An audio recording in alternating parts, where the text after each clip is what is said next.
నమస్తే, welcome to supreme six. నేను మీ journalist Lakshminag Naraharisetti. మనందరికీ తెలుసు నారా లోకేష్ గారు. ఈయన ఒకప్పుడు చంద్రబాబు నాయుడు గారి తనయుడిగా మరి కుమారుడిగా రాజకీయ ఆరంగేట్రం చేసినప్పటికీ ఒక్కొక్క మెట్టు ఎదుగుతూ ఈ రోజున జాతీయ వర్కింగ్ ప్రెసిడెంట్ రేంజ్కి ఆయన ఎదిగిన తీరును చూస్తే మరి ఎవరైనా కూడా ఔరా అనాల్సిందే. చాలామంది ఎన్నో విధాలుగా నారా లోకేష్ గారిని అవమానించారు, హేళన చేశారు. ఎక్కడ పోగొట్టుకున్నామో అక్కడే రాబట్టుకోవాలని బాగా తెలిసిన అతి కొద్ది మందిలో నారా లోకేష్ గారు ఒకరు. ఎందుకు ఈయన గురించి చెప్పాల్సి వస్తుందంటే, ఈ రోజున మరి ఆయన తన రాజకీయ భవిష్యత్తునే కాకుండా ఆంధ్రప్రదేశ్ రాష్ట్ర భవిష్యత్తుని ముందుకు తీసుకువెళ్ళటానికి ఆయన ప్రతి స్టెప్ కూడా ముందుకు వెళ్ళే విధానం కావచ్చు అందరినీ కూడా ఆశ్చర్యానికి గురి చేస్తుంది. రాజకీయ విశ్లేషకులు కూడా అనతి కాలంలోనే నారా లోకేష్ చూపిస్తున్న రాజకీయ అనుభవాన్ని ఆయన ఏ రకంగా ముందుకు ఆయన తీసుకువెళ్తున్నారు, ఎలా మెరుగుపరుచుకుంటున్నారో చూస్తుంటే రాజకీయ విశ్లేషకులందరూ కూడా చాలా ఆశ్చర్యాన్ని వ్యక్తం చేస్తున్న పరిస్థితి. రానున్న రోజుల్లో టీడీపీ పార్టీని మరి అత్యద్భుతంగా ముందుకు తీసుకువెళ్ళడానికి, కూటమిని ముందుకు తీసుకువెళ్ళడానికి ఆయన వేస్తున్న ఒక్కో అడుగు అందరికీ కూడా శభాష్ నారా లోకేష్ గారు అనేటట్టు చేస్తుంది. అసలు నారా లోకేష్ గారు వర్కింగ్ ప్రెసిడెంట్గా అయిన తర్వాత ఆయన మీద ఎటువంటి సవాళ్ళు ఉన్నాయి ఒకసారి మాట్లాడదాం. టీడీపీ అధికార ప్రతినిధి బండారు వంశీకృష్ణ గారు ఉన్నారు, ఆయనతో ఒకసారి మాట్లాడదాం. ఫోన్ చేద్దాం ఆయనకి, ఒకసారి ఆయన మాట్లాడతారు కలిస్తే.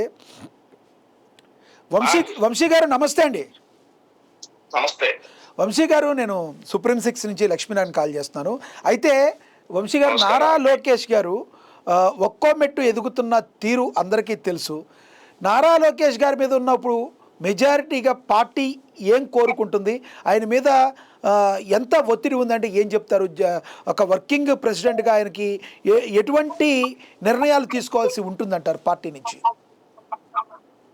సార్ నమస్కారం అందరికీ కూడా. నమస్తే సార్. ఈ రోజు ఒక విషయం స్పష్టంగా చెప్పాలి లక్ష్మీనాథ్ గారు. నాయకత్వం అనేది వారసత్వంతో రాదు, సామర్థ్యాలతో వస్తుంది అనేటటువంటి విషయాన్ని రుజువు చేసినటువంటి వ్యక్తి ఈ రోజు నారా లోకేష్ గారు. నారా లోకేష్ గారు జాతీయ వర్కింగ్ ప్రెసిడెంట్ గా రావడం ఎవరో ఇచ్చిన పదవి కాదు సార్, ఆయన రుజువు చేసుకున్న తర్వాత సంపాదించుకున్నటువంటి స్థానం. యువత గురించి మాట్లాడే వాళ్ళు ఈరోజు చాలా మంది ఉన్నారు సార్, కానీ యువత కోసం పనిచేసే నాయకుడు ఎవరంటే ఒకే ఒక పేరు లోకేష్ బాబు. ఐటీ రంగం, స్టార్ట్అప్స్, స్కిల్ డెవలప్మెంట్ ఇవన్నీ మాటల్లో కాదు, పనుల్లో చేసి చూపించిన నాయకుడు. డిజిటల్ ఆంధ్రప్రదేశ్ అనే ఆలోచనను నేల మీదకి తీసుకొచ్చినటువంటి వ్యక్తి నారా లోకేష్ గారు సార్. ఎవరో ట్రోల్స్ చేస్తారు, విమర్శలు చేస్తారు, కానీ ఒక నిజం మార్చలేరు సార్. కష్టపడే నాయకుడిని ఎవరు కూడా ఆపలేరు. ఆ కష్టపడే నాయకుడే నారా లోకేష్ గారు. మీరు చూసుకోవచ్చు, మేము చాలా సందర్భాల్లో చెప్పాం, మంగళగిరి స్థానం మేము 1983లో గెలిచాం, ఆ తర్వాత మళ్ళీ గెలవనా. అట్లాంటి స్థానంలో 2019లో పోటీ చేసి స్వల్ప తేడాతోటి ఓడిపోయి, ఆ తర్వాత ఎంతమంది విమర్శించినా, బాడీ షేమింగ్ చేశారు, పప్పు అన్నారు, ఎందుకు పనికిరారు అన్నారు, ఇవన్నీ కూడా ఏవి కూడా లెక్క చేయకుండా ఓడిపోయిన స్థానం నుండే తన సామాజిక వర్గం ఓట్లు అతి తక్కువగా ఉన్నటువంటి స్థానం నుండి పోటీ చేసి రాష్ట్రంలోనే అతి ఎక్కువ మెజారిటీ, రెండో స్థానంలో 90,000 ఓట్ల పైచిలుకు మెజారిటీతో మంగళగిరిలో నిలబడి గెలిచాడు నారా లోకేష్ గారు. ఇక తర్వాత ఇది కేవలం ఒక రాష్ట్ర నాయకత్వం కాదు, ఇది జాతీయ స్థాయిలో పార్టీని విస్తరించే స్టెప్ అని కూడా మేము అనుకుంటా ఉన్నాం. ఎందుకు కొంతమంది నారా లోకేష్ గారిని, వంశీ గారు, ఎందుకు నారా లోకేష్ గారి మీద కొంతమంది విషం కక్కే ప్రయత్నం చేస్తున్నారంటే ఏం చెప్తారు మీరు? సార్ మీరు ఒకటి గమనించాలి, నారా లోకేష్ గారు 2019లో ఓడిపోయిన తర్వాత సరే ఒక 3 నెలలు కొంచెం కోలుకోవడానికి మాకు కూడా టైం పట్టింది. ఆ తర్వాత ఆయన ఎక్కడికి వెళ్తే అక్కడికి ఏదైనా ప్రజా సమస్యల మీద బయటికి వెళ్తా ఉంటే గత ప్రభుత్వం ఏం చేశారో చూసాం. అప్పటి డీజీపీని రోడ్డు మీద నిలబెట్టేవాళ్ళు, డీజీపీ నుండి హోమ్ గార్డ్ వరకు రోడ్డు మీద నిలబడి మా కార్యక్రమాలను అడ్డుకునే ప్రయత్నం చేసేవాళ్ళు. సరే ఏ కేసు దొరకలా లోకేష్ గారి మీద పెట్టడానికి. మేము ఒకసారి వరదలప్పుడు కైకలూరు సైడ్ వెళ్ళాము లక్ష్మీనాథ్ గారు. అక్కడ ట్రాక్టర్ ఈయన నడుపుతుంటే లోకేష్ గారు మట్టిలోకి జారింది. బురదలోకి జారితే ట్రాక్టర్ సరిగ్గా నడపలేదని కేసు పెట్టారు గత ప్రభుత్వంలో. అంటే నారా లోకేష్ గారి శక్తి సామర్థ్యాలు ముందుగా గుర్తించినటువంటి వ్యక్తి జగన్మోహన్ రెడ్డి. ఆ తర్వాత ఆయన పెయిడ్ బ్యాచ్ తోటి ఈయనకి నారా లోకేష్ గారికి ఒక నిక్ నేమ్ ఇన్హేల్ చేశారు ప్రజల్లోకి. కానీ అది తప్పు. నారా లోకేష్ అనే వ్యక్తి శక్తి సామర్థ్యాలని బాహ్య ప్రపంచానికి తెలియజేసి ఈ రోజు భారతదేశంలోనే శక్తివంతమైనటువంటి లీడర్ గా ఎదిగారు. మీరు చూసుకుంటే ఏ ముఖ్యమంత్రి కూడా కలవనన్ని సార్లు భారత ప్రధాని నరేంద్ర మోదీ గారిని నారా లోకేష్ గారు కలిసినటువంటి సందర్భాలు ఉన్నాయి. జగన్మోహన్ రెడ్డి భయం ఏంటంటే లోకేష్ గారు బయటకు వస్తే ఆయన ప్రజల్లోకి ఇన్హేల్ చేసినటువంటి పేరు తప్పని, లోకేష్ గారి శక్తి సామర్థ్యాలు బయటపడతాయనే భయంతో అప్పటి డీజీపీ నుండి హోమ్ గార్డ్ వరకు అందరూ బయటే ఉండి లోకేష్ గారిని అడ్డుకునేవారు. ఇంకోటి వంశీ గారు ఇప్పుడు నా సామాన్య జనాలతో ఇంటరాక్ట్ అయ్యే విధానంలో కావచ్చు, యువతలో ప్రధానంగా యంగ్స్టర్స్తో ఆయన మాట్లాడుతున్న విధానం కావచ్చు, ఆయన యొక్క యువకుల పట్ల ఆయనకున్న శక్తి యువతరాని మీద ఆయన మీద ఉన్న మైండ్ని ప్రస్ఫుటం చేస్తుంది అనుకోవచ్చా? ఎంతో అద్భుతంగా మాట్లాడుతున్నారు ఆయన యువతతో. యువత అందరూ కూడా నారా లోకేష్ వైపు ఆటోమేటిక్గా వెళుతున్న పరిస్థితిని మనం గమనించవచ్చు. సార్ మీరు ఇక్కడ ఒక విషయం గమనించాలి లక్ష్మీనాథ్ గారు. ఇప్పుడు లోకేష్ గారు పాదయాత్ర చేశారు. యువగణం పాదయాత్రలో is connected to the youth. ఆయన ఇచ్చినటువంటి ప్రతి హామీ నెరవేర్చుకుంటూ వస్తా ఉన్నారు. ఇంకొక విషయం ఏంటంటే వారంలో ఒక రోజు ఆయన కేంద్ర కార్యాలయానికి వస్తారు సార్. కేంద్ర కార్యాలయానికి వచ్చినప్పుడు అక్కడికి వచ్చినటువంటి యువత కావచ్చు, వాళ్ళ కష్టాలు చెప్పుకోవటం, ఆఖరి వ్యక్తిని కలిసి మరి వాళ్ళ కష్టాన్ని తెలుసుకుని ఆ కష్టానికి ఏం చేస్తే సొల్యూషన్ ఉంటుంది అని ఆలోచించి ఆయనే అప్పటికప్పుడే ఆ కష్టానికి వచ్చినటువంటి సొల్యూషన్ ఏంటి అనేది సూచించి అక్కడి నుంచి వెళ్ళేటటువంటి పరిస్థితిలో ఉన్నారు.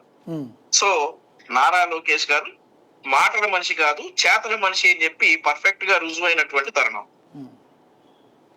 రైట్ వంశీ గారు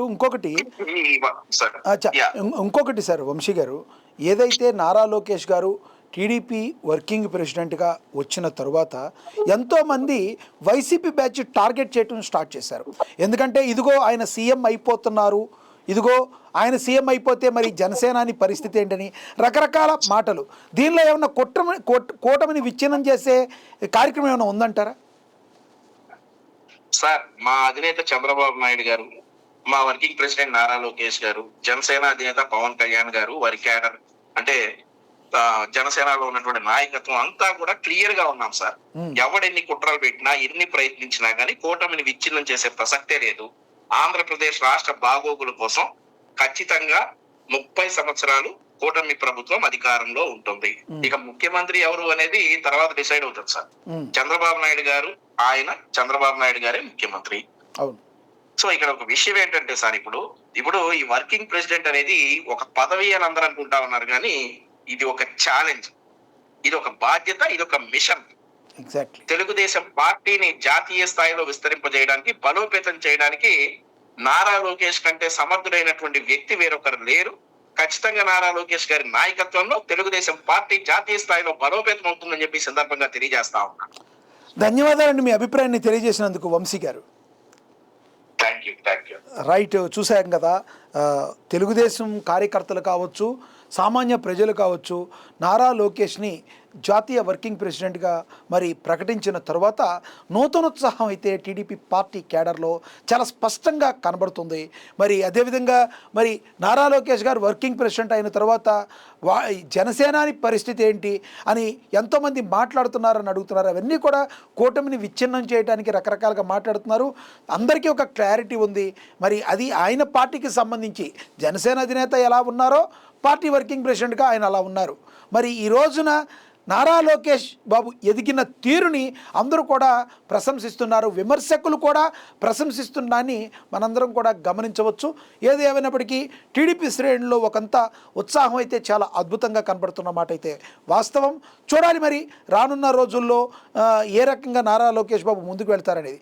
కానీ విశ్లేషకులు అయితే ఒకటి గట్టిగా చెప్తున్నారు, కూటమి ప్రభుత్వాన్ని విచ్ఛిన్నం చేసే ప్రక్రియలో భాగంగా కార్యకర్తలు పడొద్దు. పైన అధిష్టానంలో ఎవరైతే ఉన్నారో చంద్రబాబు గారు, పవన్ కళ్యాణ్ గారు, నారా లోకేష్ బాబు అందరూ కూడా ఒక అత్యద్భుతమైన ర్యాపోలో వెళుతున్నారు. కింది స్థాయి టీడీపీ కార్యకర్తలు, జనసేన కార్యకర్తలు గందరగోళానికి మీరు గురై అదేవిధంగా మరి అధిష్టానానికి తలనొప్పులు తీసుకురావద్దు. మరి పవన్ కళ్యాణ్ గారు పదే పదే చెప్తూ వస్తున్నారు, 15 సంవత్సరాల నుంచి 20 సంవత్సరాల పాటు ఈ కూటమి వెళ్ళాలి, దానికి నేనున్నానని పవన్ కళ్యాణ్ గారు మనసావాచ్యకరమైన ఎలా చెప్తున్నారో మనందరికీ కూడా తెలుసు. కాబట్టి దీనిలో ఈ విచ్ఛిన్నానికి ఎటువంటి పరిస్థితుల్లో కింది స్థాయి కార్యకర్తలు కారణం కాకూడదు, అధిష్టానానికి తలనొప్పి తీసుకురాకూడదు అని చెప్తున్నారు. మరి టీడీపీ కార్యకర్తలు మరి ఏ రకంగా దీన్ని తీసుకుంటారు, జనసేన కార్యకర్తలు ఏ రకంగా తీసుకుంటారు, వారి అధిష్టానాలు ఎవరైతే ఉన్నారో జనసేన అధినేత పవన్ కళ్యాణ్ కావచ్చు, చంద్రబాబు గారికి, లోకేష్ బాబు గారికి ఎటువంటి ఇబ్బందులు తీసుకురాకుండా కింది స్థాయి కార్యకర్తలు కలిసి వెళ్ళినట్లయితే మరి అందరూ కూడా జగన్మోహన్ రెడ్డి గారిని ఎదుర్కొనే అవకాశం ఉంటుంది. కానీ కింది స్థాయిలో కలవకపోయినా ఎవరి గొప్ప వాళ్ళు చెప్పుకుంటూ మరి ఒకళ్ళ మీద ఒకళ్ళు సెటైర్లు వేసుకున్నా, ఏదన్నా మీరు గొప్ప అంటే మీరు గొప్ప, మేం గొప్ప అంటే మేం గొప్ప అనుకుని ఈ రకంగా మాట్లాడుకున్నా అది కూటమి విచ్ఛిన్నానికి కారణమవుతుంది. కాబట్టి ఇలాంటి టైంలో మరికొన్ని సంవత్సరాల పాటు కలిసి వెళ్ళాలి, మరి కూటమి ప్రభుత్వమే ఉండాలన్నా, పవన్ కళ్యాణ్ గారి ఆకాంక్ష నిలబడాలన్నా కార్యకర్తలు కలవాల్సిన అవసరం ఉంది. అలాంటి వాతావరణాన్ని అధిష్టానం కూడా క్రియేట్ చేయాల్సిన అవసరం ఎంతైనా ఉంది. ఈ విషయం గురించి మీరేమనుకుంటారు కింద కమెంట్ బాక్స్లో కమెంట్ చేయండి. నమస్తే.